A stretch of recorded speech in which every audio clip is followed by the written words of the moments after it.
Bismillahirrahmanirrahim. Assalamualaikum warahmatullahi wabarakatuh. Salam sejahtera untuk kita semua. Shalom, Om Swastiastu, Namo Buddhaya, salam kebajikan. Alhamdulillahirrahmanirrahim. Saya senang sekali bisa kembali bertemu dengan teman-teman media, insan pers yang selalu setia, bukan hanya meliput dan mengikuti kegiatan Kementerian ATR BPN baik di kantor maupun di lapangan, tapi juga saya atas nama pribadi dan keluarga besar ATR BPN mengucapkan terima kasih karena dalam 100 hari terakhir banyak sekali pemberitaan amplifikasi di media massa tentang berbagai kegiatan dan tugas yang dijalankan oleh Kementerian ATR BPN. Terima kasih, tepuk tangan untuk semua teman media yang telah berkontribusi dalam upaya membangun literasi masyarakat tentang berbagai isu pertanahan dan tata ruang. Saya bersama-sama dengan para pejabat teras yang ada di Kementerian ATR BPN ini hadir dirjen, para dirjen, para staf ahli, staf khusus, dan para pejabat pimpinan tinggi Madya dan Pratama yang tidak bisa saya sebutkan satu persatu. Bapak Ibu sekalian, saya pada kesempatan yang baik ini memang sudah meniatkan sejak awal sebagai bagian dari transparansi dan akuntabilitas institusi pemerintah sekaligus pelayan publik. Diminta atau tidak diminta, kita harus melaporkan kepada rakyat apa yang dikerjakan, apa yang menjadi tugas pokok dan fungsi, serta apa saja yang menjadi peluang dan tantangan yang kita hadapi selama ini. Oleh karena itu, dengan niat yang baik dan tidak berlebihan, kami mengundang teman-teman media dalam acara media gathering untuk mendiskusikan 100 hari kerja kami sebagai Menteri Agraria dan Tata Ruang sekaligus Kepala Badan Pertanahan Nasional. Dengan demikian, mudah-mudahan setelah acara ini kita juga nanti tentunya ingin berdiskusi, berdialog dengan teman-teman sekalian untuk mendengarkan masukan, aspirasi yang ditangkap dari publik, termasuk juga kalau ada feedback, bahkan kritik yang bisa melanjut kami untuk berbuat dan bekerja lebih baik lagi. Tapi supaya tidak terlalu formal, tidak terlalu kaku, saya boleh sambil jalan-jalan aja di sini ya, supaya lebih dekat ya. Nanti moderator MC kita tutup dengan acara happy ya, biar lebih seru mengantar akhir pekan kita. Boleh ya?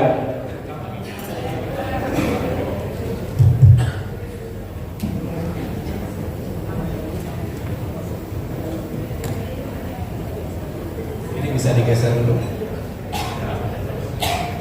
Podiumnya boleh digeser. Oke. Saya menyiapkan bahan paparan. Saya berjanji tidak banyak tulisannya, jadi lebih banyak foto, dokumentasi untuk memberikan ilustrasi langsung dan mudah-mudahan bisa lebih mudah ditangkap. Ditambah tentunya beberapa statistik, infografis yang juga mudah-mudahan memperkuat narasi yang kami akan sampaikan. Saya mulai dengan arah mana ini? Nggak gerak ya? Oke. Agenda yang akan saya sampaikan pada paparan sore hari ini hanya ada 5. Yang pertama akan saya mulai pada saat mendapatkan amanah baru, pelantikan tentunya di Istana Negara dan mendapatkan 3 arahan dari Bapak Presiden. Kemudian segera setelah itu saya melakukan belajar masalah, belajar cepat, karena Bapak Ibu teman-teman tahu saya tidak punya expertise atau rekam jejak sebelumnya di Kementerian ATR BPN. Oleh karena itu saya wajib belajar cepat sekaligus belajar masalah di kantor maupun di lapangan. dan melakukan berbagai koordinasi dengan lembaga-lembaga termasuk kementerian yang terkait dengan urusan ATR BPN. Yang ketiga, saya akan menyampaikan progress report, dan di sini juga bisa saya tampilkan nanti beberapa hal yang esensial, walaupun tidak semua akan saya sampaikan secara statistik, tapi paling tidak ada beberapa target pencapaian yang bisa kita ikuti bersama, termasuk tantangannya apa saja. Dan yang keempat, kegiatan lainnya yang tidak secara langsung menjelaskan progres dari 3 arahan dan prioritas Presiden tadi, tetapi juga penting untuk menjadi bagian dari kemajuan kementerian ini. Dan yang terakhir, kita tutup dengan berbicara 100 hari ke depan. Jadi 100 hari pertama sudah lewat, 100 hari kedua kita song-song bersama. Next. Baik, yang pertama saya akan mulai dari pada saat menerima amanah dari Bapak Presiden. Cepat saja. Di sini kita lihat bahwa saya pun terkejut ketika 1 minggu setelah pemilu 14 Februari, kemudian pada tanggal 20 diundang ke istana oleh Bapak Presiden, dan beliau secara langsung menyampaikan, memberikan tugas sekaligus amanah kepada saya, dan tentu saya jawab dengan penuh kehormatan dan kebanggaan untuk bisa menjalankan amanah baru ini. Dan saya menyampaikan mohon selalu arahan dan bimbingan dari beliau, dan beliau menyampaikan yang dibutuhkan adalah leadership dan juga manajemen. Mengapa? Karena memang pada tataran kementerian sudah banyak ekspertisnya. Yang dihadirkan tentunya adalah bagaimana kita bisa mengintegrasikan dan melipat gandakan sumber daya yang dimiliki oleh kementerian itu. Dan saya tentunya dengan penuh sukacita dan semangat yang tinggi ingin menjalankan tugas-tugas tersebut dengan sebaik mungkin sesuai dengan kemampuan saya. Di ruangan ini langsung dijalankan serah terima jabatan dari Menteri sebelumnya Bapak Hadi Cahyanto yang kemudian menjadi Menko Polhukam, dan tentunya serah terima jabatan tersebut juga disaksikan oleh seluruh pejabat, bukan hanya di tingkat pusat tapi juga secara online disaksikan oleh para kepala kantor wilayah di 33 provinsi dan 479 kepala kantor pertanahan di seluruh kabupaten kota se-Indonesia. Dan di situ saya menyampaikan semacam acceptance speech, menyampaikan kepada semua bahwa saya ingin bersama-sama dengan semua membangun kerja yang profesional dengan semangat sinergi dan kolaborasi yang tinggi. Dan disinilah saya memulai hari-hari pertama sebagai Menteri ATR BPN. Nah, Bapak Ibu tadi sudah disampaikan oleh MC kita, ada 3 arahan yang disampaikan oleh Bapak Presiden kepada kami. Yang pertama bisa dilihat di sini.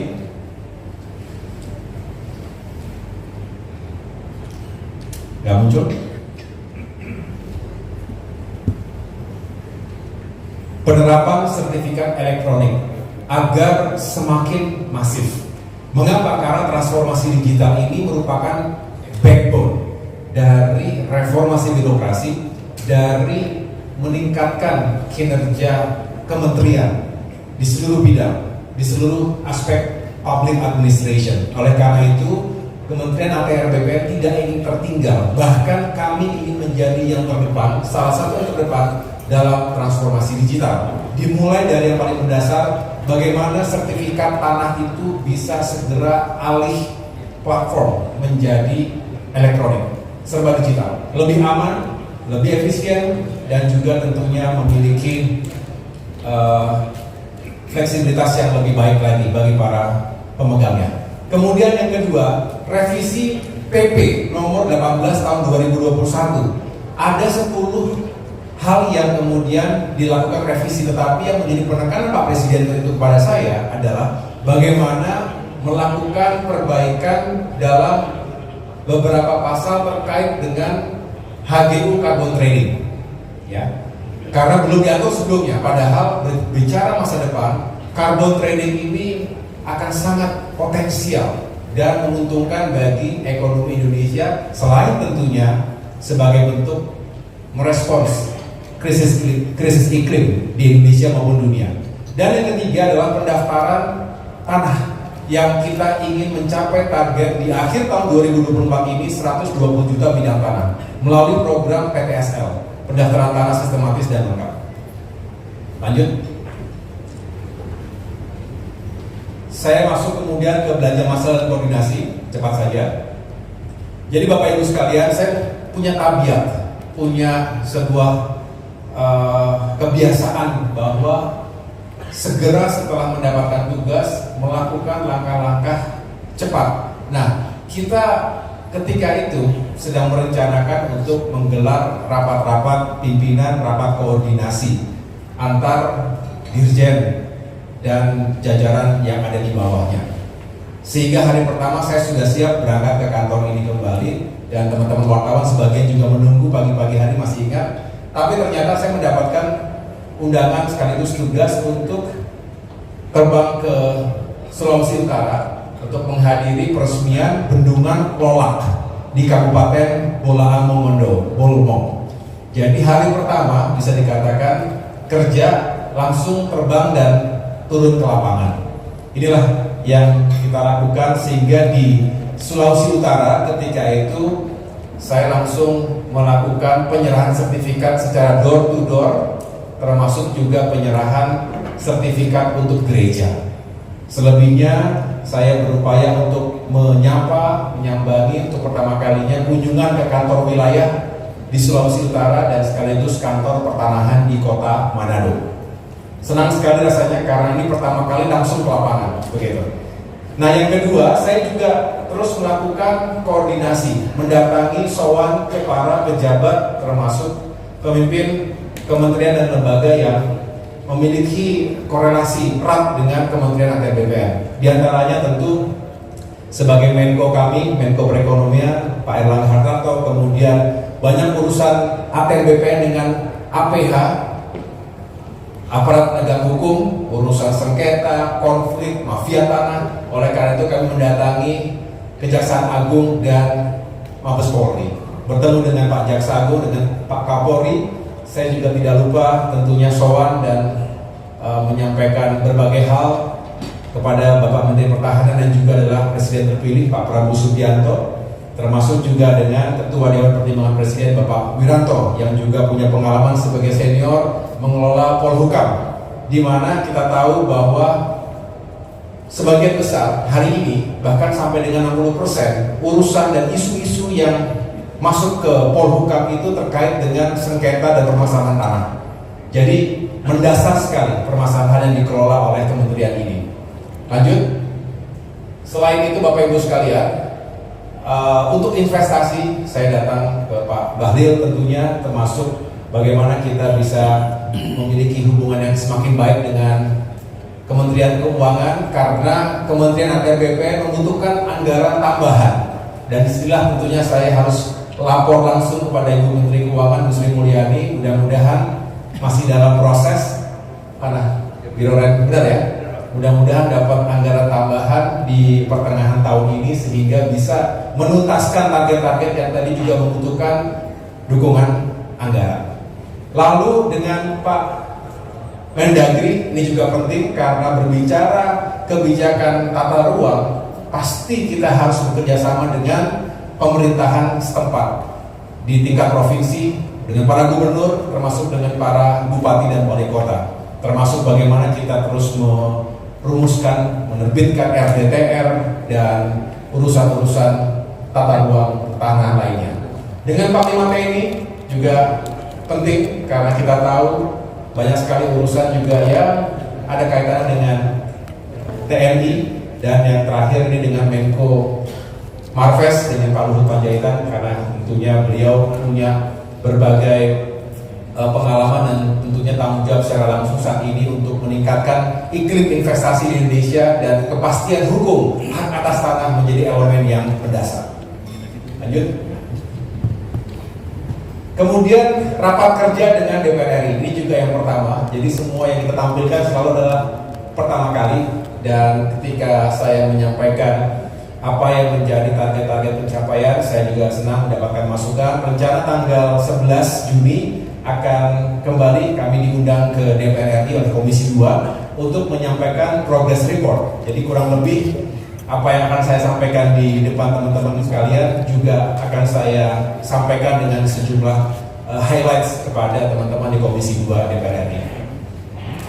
Banyak masukan yang baik dan tentunya memacu kami untuk lebih giat lagi. Sedangkan kunjungan secara reguler kami lakukan, baik itu di kantor pusat. Jadi teman-teman perlu saya laporkan untuk tingkat pusat selain gedung ini di sisi Kamangaraja, di belakang sudah pernah belum teman-teman? Di belakang tuh ada gedung Raden Patah. Jadi satu gedung lagi, di situ ada berapa direktur jenderal?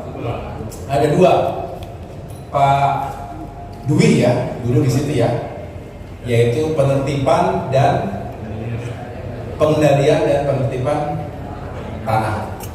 Satu lagi Direktorat Jenderal Tata Ruang. Jadi ada 2 dirjen di sana. Sedangkan kita juga punya kantor di Jalan Sabang. Udah pernah ke sana Sabang? Udah pernah makan restoran Padang Garuda? Nah sebelahnya kira-kira. Saya juga sebelum ke sana tidak tahu kalau ada di situ. Tahunya makan situ. Di situ ada Irjen, kemudian ada Direktorat Jenderal Pengadaan Tanah, kemudian Penataan Agraria. Kalau pengadaan tadi mana Bu Embur, kemudian ada Pak Dalu di situ, ya Pak Irjen.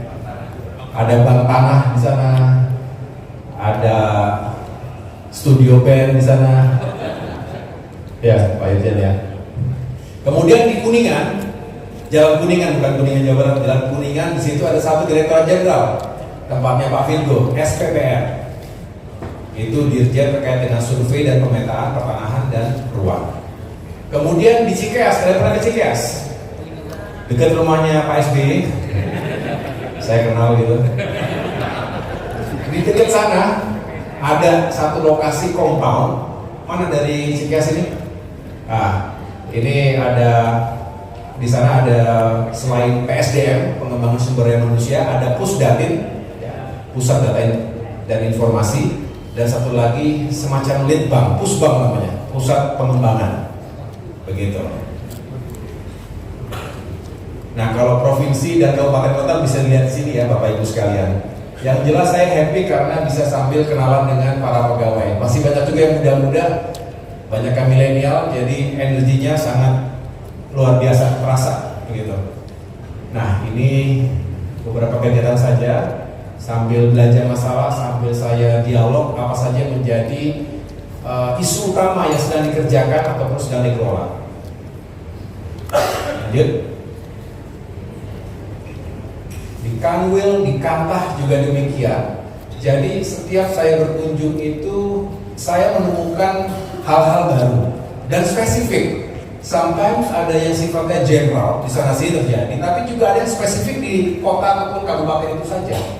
Ya, dan kita berharap ada best practice yang bisa saling di-share satu sama lain. Disinilah harapannya ke depan semakin baik hubungan atau koordinasi antar kepala kantor wilayah maupun kantor pertanahan. Lanjut. Nah, agenda ketiga, progress report. Nah, ini menurut saya paling mendasar mengapa saya mengundang teman-teman sekalian. Mudah-mudahan ini juga bisa dicatat dan disampaikan ke publik secara luas. Oke, kita mulai dari progres terkait dengan 3 arahan Bapak Presiden. Baik, yang pertama, dimulai dari tentang pendaftaran tanah sistematis lengkap (PTSL). Jadi bisa lihat di depan ini infografis yang sederhana ini, progresnya tahun 2017 ketika dicanangkan program PTSL ini, ada 46 juta bidang tanah yang terregister sudah atau baru, karena sebetulnya ada 120 jutaan bidang tanah. Nah sehingga ketika itu Bapak Presiden merasa, wah ini harus dipercepat. Kalau business as usual, tidak ada program yang terobosannya kurang begitu, maka tidak akan tercapai di akhir tahun ini peningkatan pendaftaran tanah yang signifikan. Nah, digenjotlah dari sini sampai dengan Februari 110 jutaan. Dan di sini saya menerima data ini dan alhamdulillah dalam 100 hari terakhir berhasil kita tambah 2,4 juta bidang tanah yang terregister. Sehingga hari ini ada 113,3 juta bidang tanah. Mohon doa dan dukungan dari teman-teman sekalian. Mudah-mudahan akhir tahun 2024 ini benar-benar dapat tercapai 120 juta bidang tanah. Ini mendapatkan apresiasi. Sebagai gambaran, memang kita tidak sempurna, masih banyak permasalahan sini, tapi sebagai gambaran dan menjadi perbandingan. Ketika di Washington DC, setelah menghadiri acara World Bank, saya melakukan side meeting dengan semacam kepala BPN-nya Belanda, saling bertukar pengalaman. Kita tahu mereka termasuk yang paling maju di dunia. Tapi akhirnya dari beliau sendiri menyampaikan, tapi ya memang beda ya. Kami ini senegara Belanda maksimal sudah dilakukan pendataan secara keseluruhan semuanya 8 juta bidang tanah. Nah Indonesia 120 juta targetnya tahun ini. Sisa kita sekitar 8 juta itu sama seperti satu negara itu. Jadi memang kompleksitas spektrum permasalahan yang kita miliki tentu jauh lebih kompleks. Tapi alhamdulillah karena ini bisa kita lakukan secara progresif, maka kita mendapatkan penghargaan dari Bank Dunia, apresiasi, dan ini disampaikan pada World Bank Conference tersebut. Yang berikutnya, lalu apa sih? Why? Why does it matter? Punya sertifikasi sampai sebegitu masifnya. Ini yang kita kejar. Ada nggak nilai tambah ekonominya? Signifikan nggak tambahannya?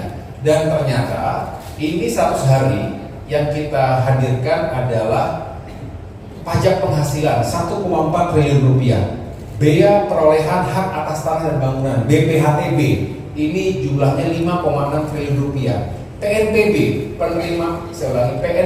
penerimaan negara bukan pajak itu kurang lebih 596 miliar rupiah, dan yang paling besar dari hak tanggungan 208 triliun rupiah, sehingga di total agregatnya adalah 215,8 triliun rupiah dalam 100 hari ini. Ini economic value added yang bisa dihadirkan dari segala hal yang kita lakukan tadi. Kita lanjutkan. Nah, ini juga penting. Teman-teman yang suka ikut kegiatan saya pasti sering mengikuti deklarasi kota kabupaten lengkap. Ada yang sudah pernah ikut sama saya? Di Banten misalnya, kemudian ada ya. Nah, ini progresnya. Jadi per Februari 2024 itu baru ada 13 kota kabupaten lengkap. Nah, sebelum saya lanjutkan definisi mengapa sebuah kota atau kabupaten diberikan status lengkap, karena seluruh bidang tanah yang ada di kota atau kabupaten tersebut telah terpetakan dan didata. Mengapa penting? Karena dengan demikian jelas ini memberikan atau sangat diperlukan oleh pemerintah daerah untuk mengambil kebijakan-kebijakan di bidang tata ruang dan pertanahan. Ya, nah ada 13, bisa dilihat mana saja di sini. Ada satu di Sumatera Utara, satu di Lampung, satu di Kalimantan Timur, dan selebihnya di Jawa dan Bali. Nah, dalam 100 hari kita lihat perkembangannya. Balik. Ya, klik.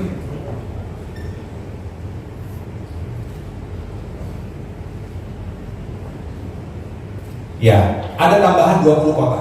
Ya, ada tambahan 20 kota dan kabupaten yang warnanya biru ini. Jadi ada beberapa tambahan. Tapi Bapak Ibu sekalian, kalau terlihat loh masih jauh dong dari target 104. Ini bukan semuanya dari 0%, tapi dalam progres. Ada yang sudah 75%, 80%, 85%, bahkan 90%, sehingga mohon diikuti nanti minggu-minggu ke depan, bulan-bulan ke depan semakin banyak dan semakin lebih luas lagi cakupannya untuk kami mendeklarasikan kota kabupaten lengkap se-Indonesia. Disinilah harapannya juga semakin terasa progresnya. Sekarang saya lanjutkan terkait dengan implementasi layanan. Karena memang kita berharap semakin banyak yang memiliki kemampuan melakukan pelayanan elektronik, maka semakin progresif juga untuk menerbitkan sertifikat elektronik maupun layanan-layanan pertanahan lainnya. Di bulan Februari baru ada 10 kantor pertanahan yang bisa melakukan layanan elektronik. Semuanya di Bali. Walaupun ini sebetulnya baru kami resmikan, tapi sebetulnya sudah terpenuhi. Kemarin itu hanya sifatnya meresmikan secara formal. Tetapi dalam 1 hari ini bisa kami laporkan terjadi penambahan yang signifikan. Saat ini sudah ada 102 kantor pertanahan yang mampu mengaplikasikan layanan elektronik. Di sana sini sudah. Dan kita tahun ini sebetulnya 104, tapi rasanya jauh lebih cepat dari target yang ditetapkan. Oleh karena itu kita harus over prestasi, over target.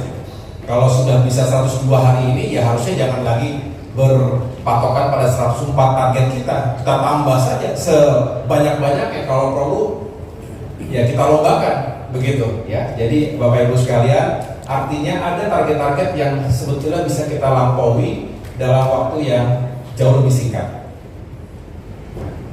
Nah, kemudian ini juga bisa kami ilustrasikan. Memang kalau dilihat jumlahnya terjadi peningkatan setelah tadi ditetapkan kantor-kantor layanan elektronik, maka dari yang tadinya 19.000 sekian sertifikat elektronik, saya juga mohon kepada teman-teman media tolong bantu sosialisasikan agar masyarakat semakin memahami ada layanan sertifikat elektronik. Nah, dengan demikian lebih banyak yang berbondong-bondong datang ke Kantah ataupun ke kantor BPN untuk mengurus sertifikat elektronik. Sekali lagi keuntungannya banyak. Di antaranya kalau sudah terdata di database kita, maka lebih aman. Tidak bisa semudah itu digandakan, diduplikasi, dipalsukan oleh mafia tanah.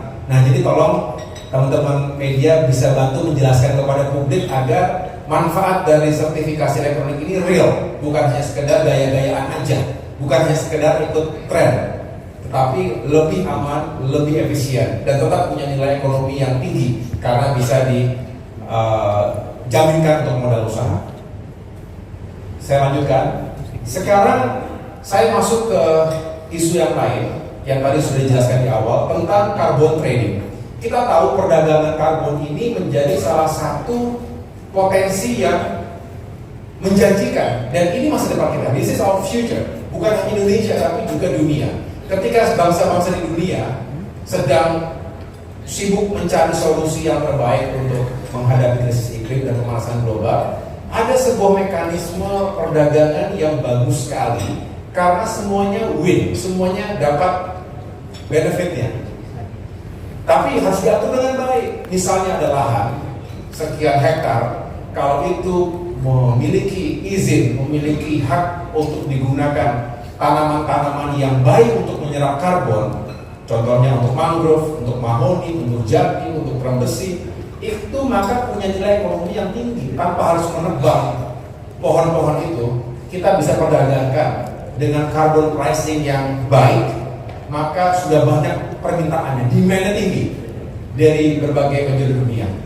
Nah, perlu kita bereskan. Nah, saya laporkan di sini bahwa revisi PP terkait dengan ini nomor 18/2021 itu prosesnya panjang.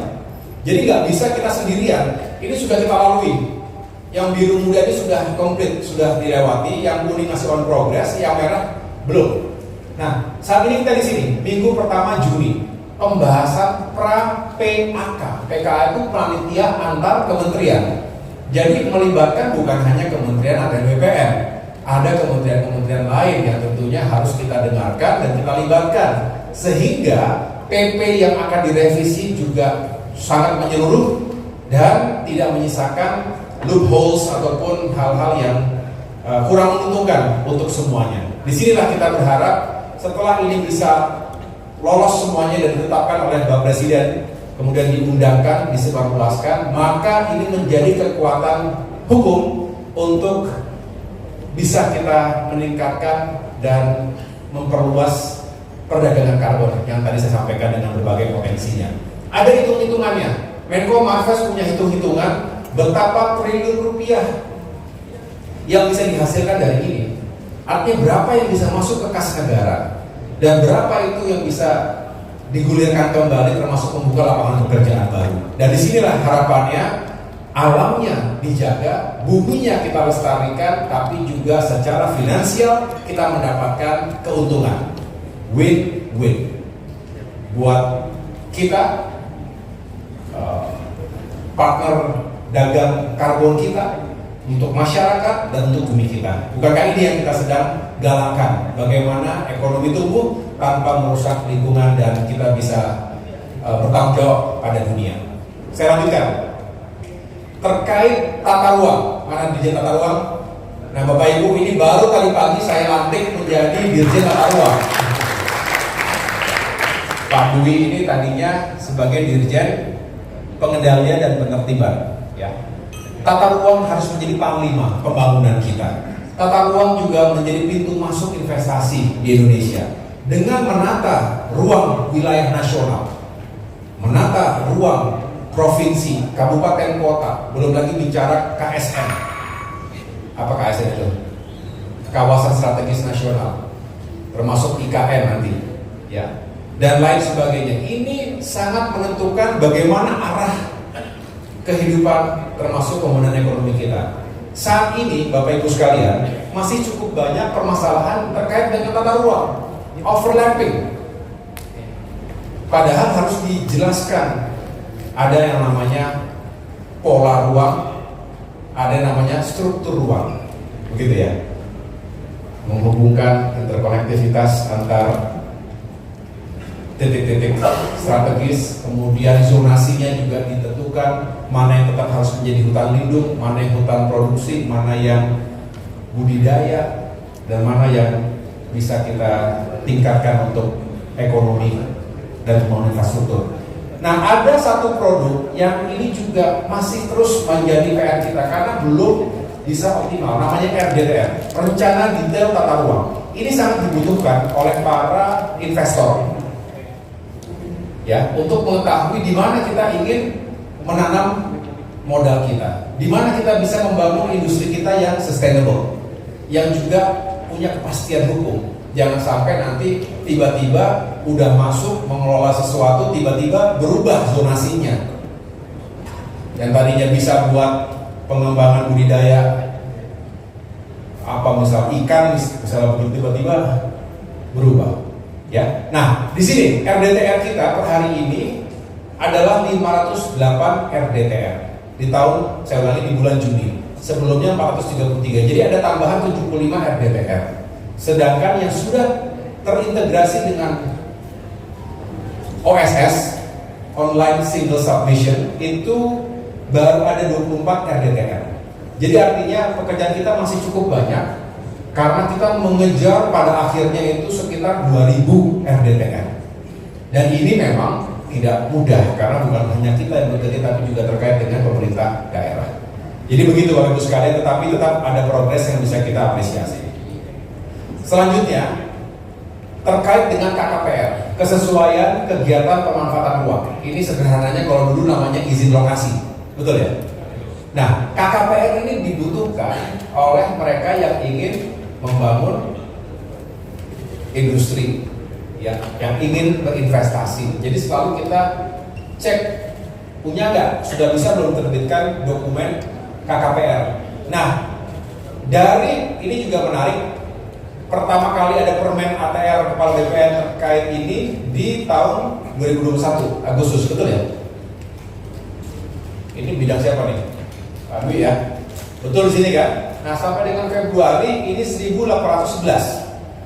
Nah, sedangkan dari Februari ke Juni 100 hari ada 587 dokumen KKPR. Ini sesuatu yang baik dan dengan estimasi nilai investasi dokumen 58,28 triliun rupiah. Ya, bayangkan kalau ini semakin bisa ditingkatkan, maka akan berkontribusi sebagai ini, seperti ini. Ini dari Agustus 2021 sampai dengan 2024, estimasinya sekian. 2000 sekian dokumen dengan total nilai atau estimasi nilai investasi 926 triliun rupiah. Ya. Saya lanjutkan.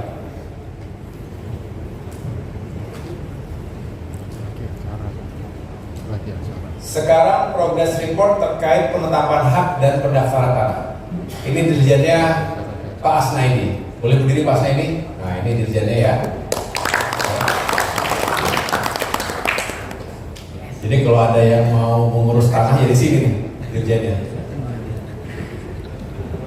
Penyerahan sertifikat wakaf ini juga dilakukan secara menyeluruh, tentunya untuk meyakinkan para pemilik tanah wakaf itu benar-benar aman, tidak kemudian digugat oleh siapapun di kemudian hari. Nah, wakaf ini banyak peruntukannya tentu untuk rumah-rumah ibadah, untuk masjid, musola, madrasah, pendidikan, kesehatan, termasuk juga pemakaman. Ya. Tetapi bukan hanya untuk yang beragama Islam, saya juga alhamdulillah telah melakukan berbagai kegiatan untuk menyerahkan sertifikat-sertifikat untuk rumah-rumah ibadah lainnya, untuk gereja, untuk termasuk juga beberapa SK yang kita berikan untuk digunakan sebagai vihara, untuk agama, untuk pura dan lain sebagainya. Jadi ini kita lakukan karena setiap warga negara, setiap umat beragama wajib, saya ulangi, punya hak untuk bisa menjalankan ibadah dengan tenang, dengan nyaman di tempat masing-masing, di rumah ibadah masing-masing. Saya lanjutkan. Di sini ada progres yang bisa saya laporkan. Dalam 100 hari ada kurang lebih 3.162 bidang tanah wakaf yang telah kita serahkan. Jadi ini progresnya dan mudah-mudahan akan terus bertambah sehingga akan menambah total bidang dan luasan hektar dari tanah-tanah wakaf yang sudah dijalankan selama ini. Saya lanjutkan.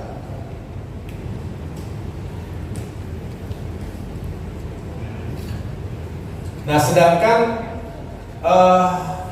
terkait dengan tanah wilayah, kita tahu juga di sana sini tanah komunal, tanah adat, tanah wilayah ini juga diharapkan bisa segera diterbitkan atau diserahkan HPL-nya kepada masyarakat adat. Dan kita terus memeriksa kelengkapan dokumen dan lain sebagainya, tetapi paling tidak Lembaga Adat Kampung Naga ini di Tasikmalaya, kemudian Kerapatan Adat Nagari Tanjung Bonai ini di Sumatera Barat ya, di Tanah Datar. Ini juga terus kita lakukan dan mudah-mudahan dalam waktu dalam minggu-minggu atau bulan-bulan ke depan akan semakin banyak lagi tanah wilayah yang bisa kita serahkan HPL-nya. Lanjut. Penataan agraria, mana dirjennya? Ya, ini Pak Dalu ya, saya kenalkan. Sebentar lagi kita juga akan menyelenggarakan Reforma Agraria Summit bertempat di Sanur, Bali, tanggal 14-15. Nanti saya pasti akan undang teman-teman wartawan, tentunya yang ada di sana kali ya. Dan kalau undang di sini, sakanya kita harus mengembangin satu pesawat pakai. Yang penting beritanya sampai lah begitu. Reforma Agraria Summit yang akan mengundang Bapak Presiden Joko Widodo juga, mudah-mudahan ini akan semakin menguatkan semangat kita untuk bagaimana dengan reforma agraria. Ada dua elemen utama, menata aset dan menata akses ekonominya. Legalisasi aset satu hal, tapi kemudian bagaimana aset tadi meningkatkan produktivitas dan juga menghadirkan nilai ekonomi bagi masyarakat, itu yang lebih penting. dan kita harus memberikan perhatian karena redistribusi tanah, baik itu tanah terlantar, tanah ex-HGU misalnya, termasuk dari sumber yang lain, ini penting karena kemiskinan itu biasanya diawali karena tidak memilikinya properti atas tanah, diturunkan kemiskinan itu. Sebaliknya, kalau punya aset, kalau punya tanah, paling tidak dia punya modal usaha, dia punya sesuatu yang dia bisa jaminkan. Saya lanjutkan. Nah, ini tanggal 30 April 2024 bersama dengan Bapak Presiden Joko Widodo kami menyerahkan 10.323 sertifikat tanah elektronik di Banyuwangi, Jawa Timur. Ya.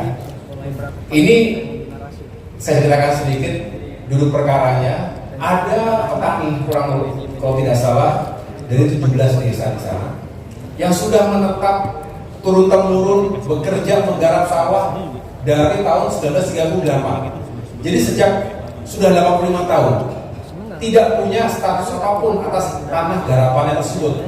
Artinya nggak ada legalitas, tidak ada kepastian hukum. Nah, akhirnya dengan redistribusi tanah kita serahkan sertifikat elektronik itu dan akhirnya semuanya happy, terharu, dan alhamdulillah ini bisa langsung dirasakan oleh masyarakat yang ada di Jawa Timur. Nah, ini sedikit penjelasannya bahwa dari yang sudah diserahkan ada 12.000 sekian bidang dengan luas kurang lebih 1.300 hektar. Ini dalam 100 hari kerja dengan penjabaran seperti ini. Jadi akan terus kita kelola dan mudah-mudahan semakin banyak ya Pak Dalu yang bisa kita redistribusikan kepada masyarakat kita. Di bidang pengadaan dan pengembangan pertanahan. Mana tadi dirjennya? Oke, ada Ibu Buntan ya. Ini juga penting karena pengadaan tanah itu yang menjadi landasan awal sebelum kita bisa melakukan pembangunan apapun infrastruktur. Contoh di IKN. Ini yang tentunya juga terus menjadi perhatian publik, dan kita tahu beberapa hari yang lalu ada penugasan baru kepada Bapak Basuki Menteri PUPR sebagai PLT Kepala OIKN, dan Wamen ATR BPN tadi ada di sini tapi mendahului karena harus rapat tentang OIKN. Bu Raja Juli Antoni menjadi PLT Wakil Kepala OIKN. Di antaranya tentu untuk bisa segera menuntaskan berbagai urusan di IKN. Nah, Kementerian ATR BPN sebetulnya telah melakukan pengadaan tanah. Ada 21 paket, dan di hari, saya ulangi, di minggu-minggu terakhir ini ada 4 paket pengadaan yang telah selesai. Sedangkan beberapa masih ongoing, ada 9 paket. Di antaranya untuk infrastruktur tahap 1, sistem pengelolaan air minum, lalu ada jalan shortcut di Pasar Sepaku, dan yang terakhir jalan tol akses menuju IKN.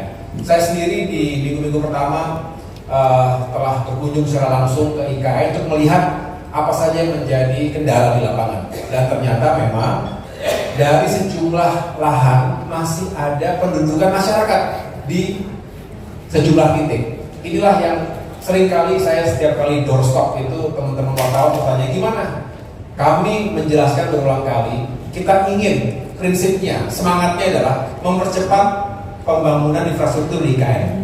Tapi juga tidak boleh atas nama percepatan kemudian kita menggusur masyarakat tanpa diberikan kepastian dan harapan hidup. Ini tidak boleh terjadi karena ini juga menekan Bapak Presiden, tidak boleh ada masyarakat yang menjadi korban atas pembangunan yang dilakukan di tempatnya. Nah, ini sedang diberesi karena tadi saya tanya Wamen apa yang menjadi masalah, tinggal dieksekusi saja sebetulnya. Jadi bukan lagi masalah yang sangat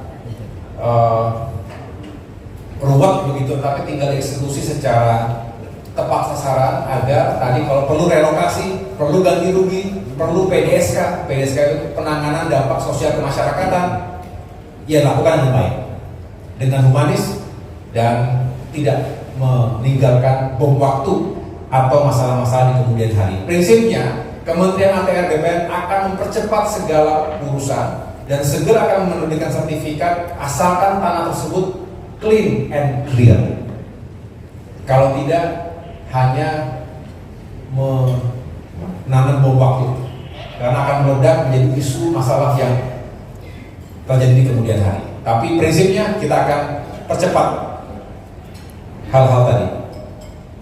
Ini yang bisa saya laporkan juga terkait dengan konsolidasi tanah di Cianjur. Ini ada tadinya masyarakat pas korban gempa bumi ya di tahun 2000 berapa? Gempa buminya itu 2022. Ya, kita datang kemarin sudah dilakukan konsolidasi tanah rumahnya hancur, setelah itu dikonsolidasikan, sebagian dengan sukarela masyarakat memberikan sebagian tanahnya untuk dibangun fasilitas umum, akses jalan, sanitasi dan lain sebagainya. Kemudian di Kabupaten Bantul juga dilakukan demikian. Di Sulawesi Tengah ini kawasan kumuh tadinya, kemudian ditata, dikonsolidasikan tanahnya. Lalu di tempat yang lain ini di Palu. Nah ini juga menarik. Teman-teman kita ingat ya, dulu pernah gempa dan juga bencana likuifaksi di Palu yang dahsyat itu. Masih ingat? Ya. Tahun berapa itu? 2019 atau 18? Nah, 5 tahun itu masyarakat yang selamat terdampak bencana itu tinggal di Huntara, hunian sementara. Nah, setelah itu kita lakukan konsolidasi tanah dan direlokasi ke suatu lokasi yang saya datangi kemarin. Dan setelah itu memang dibangun rumah-rumah hunian tetap oleh PUPR. Dan setelah itu diberikan sertifikatnya dan semuanya merasa happy, terharu setelah 5 tahun di Huntara. Ini sebuah proyek kemanusiaan dan mudah-mudahan tidak lagi ada yang menjadi korban bencana. Tapi kalaupun terjadi karena memang kita ada di ring of fire, maka kita harus segera tanggap dan tidak boleh lama-lama menempatkan warga kita, menyelamatkan dan bisa berkehidupan lebih baik lagi. Begitu. Ini di mana nih? Oh, di Kendari. Ini di Kendari ya. Oh, bukan. Ini bukan Kendari nih. Ini di Pekanbaru nih. Ya, Kendari itu, Pak. Betul ya? Iya, Pak.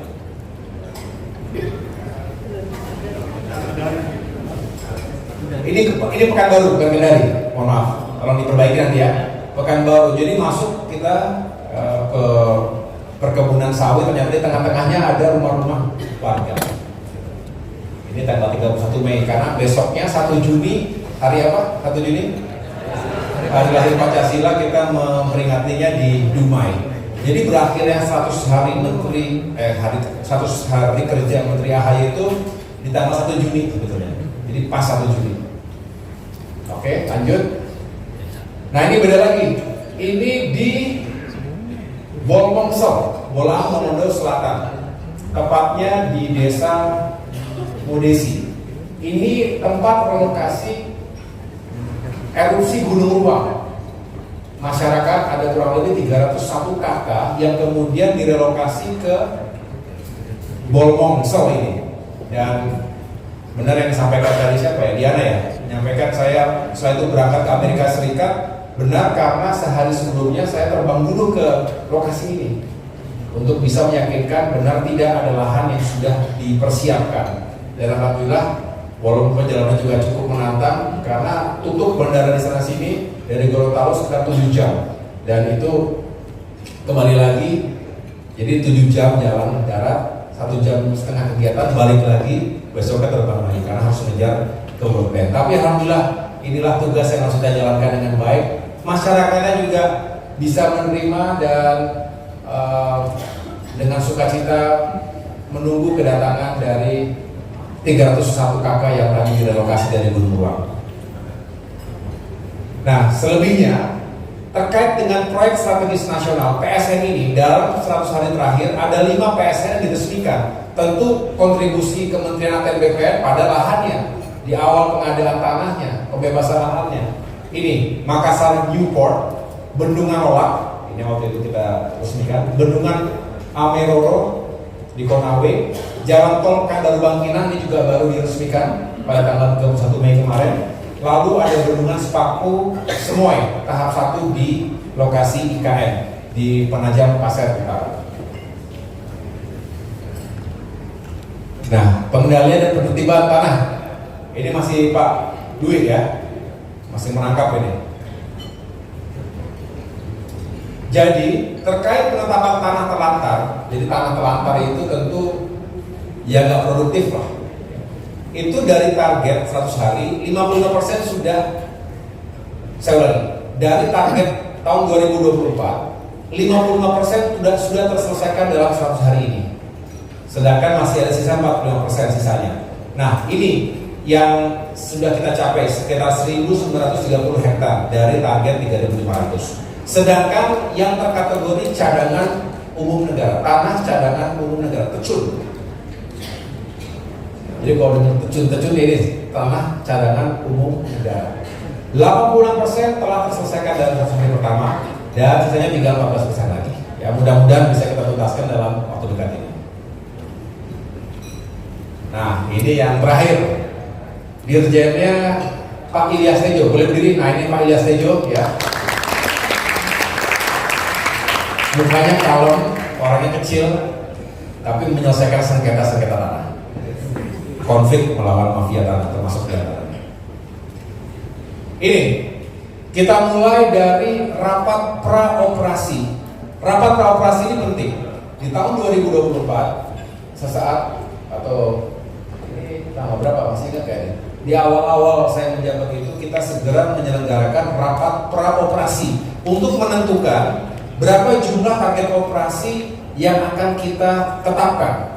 Dan dari berbagai pertimbangan ada 82 kasus, betul ya Pak Irjen Widodo? 82 kasus di mana target atau potensi kerugian negara dari 82 kasus itu diestimasi sekitar 1,7 triliun rupiah. Nah, ini yang ingin kita selamatkan. Jangan sampai terjadi. Nah, perkembangannya karena memang tidak mudah ya. Jangankan masalah sengketa konflik mafia tanah, masalah kecil aja kan butuh waktu. Tapi kita bekerja dengan serius. Ada 19 kasus, yang lainnya masih on progress. Mudah-mudahan nanti akan semakin banyak lagi. Dan dari 19 kasus saja kita sudah berhasil menyelamatkan potensi kerugian negara dan masyarakat itu sekitar 893 miliar rupiah. Bayangkan, sebetulnya lebih banyak lagi yang bisa kita selamatkan. Tapi tentu serba ada keterbatasan. Ya, jadi teman-teman wartawan, kenapa sih targetnya cuma 82? Kenapa nggak 1000 kasus? Nah, pengennya begitu. Ya. Tapi ada keterbatasan sumber daya manusia kita, ada keterbatasan anggaran kita, karena untuk mengungkap kasus butuh sumber daya, baik manusia maupun anggaran yang cukup. Sehingga ini pula yang kami laporkan kepada Menteri Keuangan, ini juga kami sampaikan di Komisi 2 DPR RI. Mohon ATR BPN juga terus diberikan dukungan anggaran yang cukup. Kita tahu prioritas negara banyak, pemerintah juga punya target-target yang lain, tetapi mudah-mudahan karena dengan menangani ini secara serius, bayangkan 19 kasus saja bisa menyelamatkan 893 miliar. Bagaimana kalau 50 kasus? Bagaimana kalau 100 kasus? Bagaimana kalau 1000 kasus? Dari pengungkapan kejahatan pertanahan. Ini contoh yang saya datangi secara langsung, mungkin teman-teman juga sudah melihat dan mengikutinya. Pertama, operasi di Jawa Timur. Ada kasus mafia tanah di Banyuwangi dan juga Pamekasan, Madura. Sedangkan yang terakhir ini dilakukan di Kendari. Ini contoh ya, di Kendari, Sulawesi Tenggara. Jadi pemalsuan dokumen. Si mafia tanah ini menang terus sampai PK menang dia. Sesaat sebelum mau dieksekusi hasil putusan tadi, lalu ada anggota masyarakat yang kena colek gitu tanahnya. Dia catatannya cuma 1 hektar, tapi yang sebetulnya dirugikan itu 40 hektar itu, yang tadinya kalah terus dia. Nah, karena dia kena colek, dia nggak terima, terus akhirnya kita dapatkan laporan itu, kita bedah lagi, dan ternyata benar dokumen-dokumen yang digunakan itu palsu semuanya. Menggunakan dokumen kelurahan apa begitu namanya tahun 72. Padahal kelurahan itu baru berdiri tahun 78. Nah, Kalau nggak jeli, lepas ini. Padahal ini kemarin sekitar 300 miliar rupiah yang berhasil kita selamatkan. Jadi masyarakat merasa sangat bersyukur dan negara juga tidak dirugikan. Dan tentunya mereka yang bertanggung jawab kita selesaikan secara hukum. Ya, ini komitmen kita untuk terus gebuk mafia tanah tanpa ragu-ragu. Terakhir kemarin di gedung ini kita juga menyampaikan sertifikat HPL kepada PT KAI, Kereta Api Indonesia, yang telah memiliki sengketa masalah tanah yang berlokasi di Medan, di salah satu center yang begitu strategis dari tahun 82. Tahun 2011 sudah keluar masuk pengadilan. Nggak selesai-selesai, tapi akhirnya kita cari jalan tengahnya, win-win solution.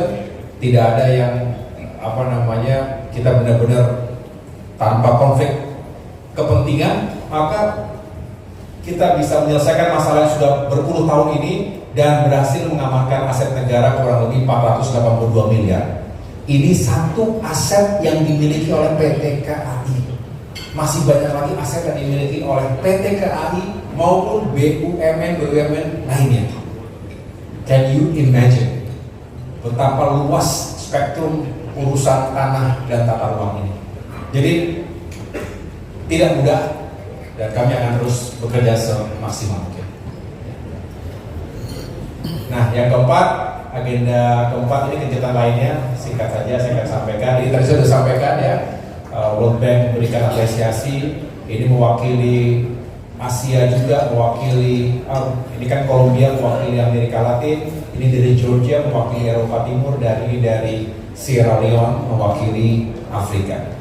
Indonesia dihormati karena kita dianggap sukses dalam program PTSL. Lalu di Bali, jadi bicara tentang tanah di Washington DC, kemudian begitu mendarat besoknya langsung ke Bali, bicara tentang air. Di sini memang tidak ada secara khusus kaitan dengan ATR BPN, tetapi hubungan tanah dengan air itu lekat sekali. Jadi saya menyampaikan beberapa poin di mana kita ingin meningkatkan sustainability dan kita menghadirkan water security untuk masa depan kita. Selain tanah, tentunya water security itu penting sekali. Lanjut, masih dalam semangat menjaga lingkungan untuk alam, krisis iklim, kita juga terus-terusan melakukan upaya penanaman pohon. Yang terakhir pada tanggal 5 Juni, Hari Lingkungan Hidup Sedunia, kita melakukan gerakan menanam pohon serentak 100.000 pohon di seluruh Indonesia, seluruh Kapil dan Kata, to give back to our environment.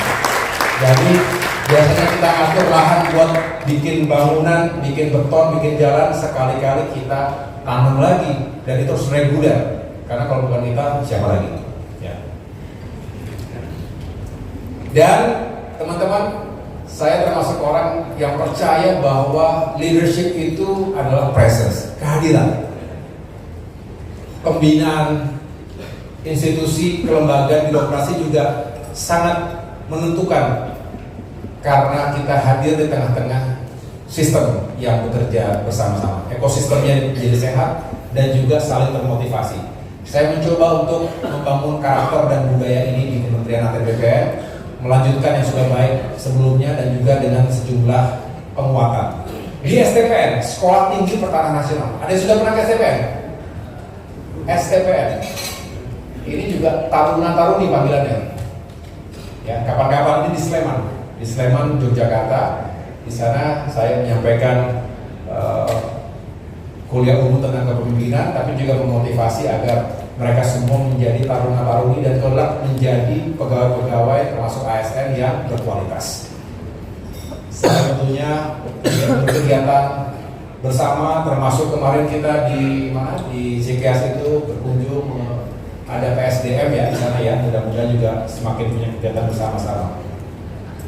Dan yang terakhir, 100 hari ke depan, ini penghujung paparan ini, what's next? 100 hari ke depan tentu kita akan melanjutkan dan menuntaskan sejumlah target yang tadi sudah kita ketahui. Yang pertama, mempercepat dan menuntaskan pendaftaran atau PTSL 118 juta dan hingga 120 juta, tentunya dengan dukungan anggaran yang cukup. Yang kedua, menyelesaikan termasuk melampaui 104 kota kabupaten lengkap di akhir 2024. Karena selain target 104, ternyata juga di sana sini ada kabupaten kota yang inisiatif sendiri untuk menjadikan status kota lengkap. Yang ketiga, mempercepat proses penerbitan sertifikat elektronik dengan target lebih dari 100.000 sertifikat tanah elektronik. Yang keempat, memastikan bisa segera dituntaskan revisi PP nomor 18 2021 tadi terkait dengan carbon trading untuk segera diundangkan. Yang kelima, mengefektifkan koordinasi antar lembaga lintas sektor, mempercepat RDTR, KKPR, dan tentunya dengan ini akan meningkatkan iklim investasi, termasuk mempercepat proses redistribusi tanah khususnya dalam konteks pelepasan kawasan hutan. Yang keenam, mempercepat proses transformasi digital. Kita ingin semakin responsif, adaptif, dan juga modern. Dan yang terakhir, lanjutkan dan tuntaskan operasi gebuk mafia tanah. Jadi itulah yang dapat saya sampaikan, Bapak Ibu sekalian dan teman-teman. Mohon maaf dan terima kasih, sabar untuk mendengarkan pemaparan ini. Seperti yang disampaikan MC tadi, 100 hari cepat sekali rasanya. Perasaan udah kurang tidur, cuman kok masih banyak aja yang belum kita lakukan. Tetapi ini menunjukkan bahwa kami bukan hanya punya semangat, tetapi mudah-mudahan juga dengan dukungan teman-teman terus konsisten. Jadi jangan sampai ya ini baterai baru, menterinya baru, baterainya baru. Mudah-mudahan baterai kita ngecas terus. Ya, jangan sampai ada downtime-nya, dicas terus sehingga jangan sampai ada istilah baterainya sudah lowbat. Ya, tapi terus kencang, terus semangat, dan sekali lagi peran dari teman-teman media sebagai pilar akuntabilitas dan transparansi publik mudah-mudahan bisa terus memberikan masukan-masukannya, termasuk memberikan support agar program-program kami bisa semakin diterima dengan baik oleh masyarakat. Terima kasih sekali lagi atas sambutan dan perhatiannya. Semoga bisa kita lanjutkan dengan dialog yang juga produktif. Terima kasih.